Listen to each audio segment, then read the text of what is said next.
first of all, Care Champions, for the dignified campaign that you have been involved in over the last number of years, and for this dignified demonstration here outside of the Dáil.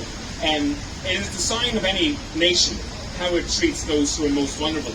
And in terms of care, this country is radically failing at the moment. Care at all levels, care of the older people, care of young people, and also care of children in need.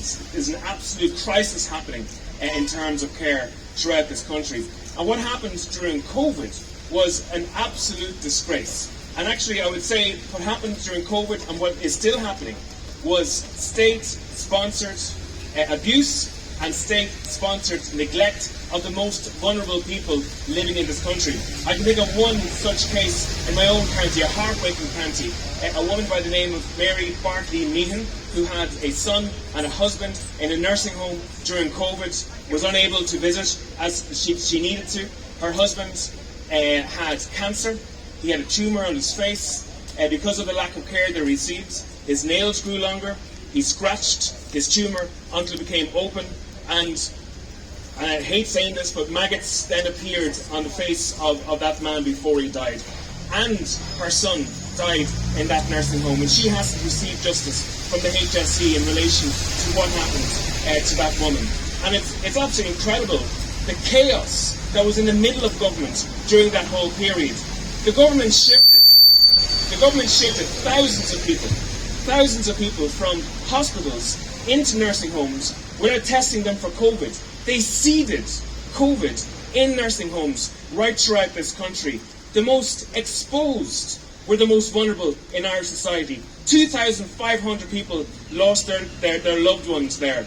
We had situations where carers had to go on to Facebook looking for help to care for the people in nursing homes. They had to go onto local radio. 2 carers minded a whole nursing home of people with COVID in Galway for 48 hours. And yet the Minister for Health at the time wouldn't meet with people in Nursing Home Ireland or the staff in nursing homes whatsoever. We had a situation where the HSE was taking protective gear and clothing away from nursing homes and bringing it into the HSE, taking badly needed resources from those nursing homes and putting it into the HSE.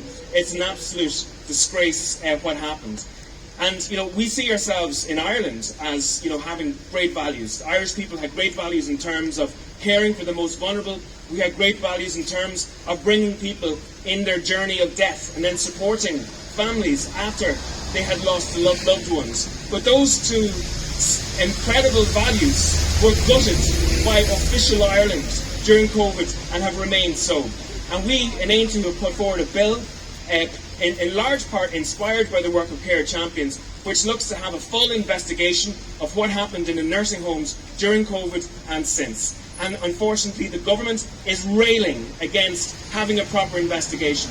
They are reticent for a reason. They are reluctant strategically, because they know if there's a proper investigation over what happened to the most vulnerable during COVID in nursing homes and in hospitals in this country, many of the decisions that they made will be investigated. And I've seen the Taoiseach saying, well, there shouldn't be an investigation. There should maybe be a review of what's happening. Nothing less than the truth is acceptable with relation to what happened in the nursing homes in this country during COVID. Nothing less is acceptable. Because only through the truth can we find out what really happened to our loved ones, and also what's necessary now to make sure that never happens again. And I'll stand with your campaign, and Aintree will stand with your campaign 100% until we get to that truth in the future. Gormila Mahogany.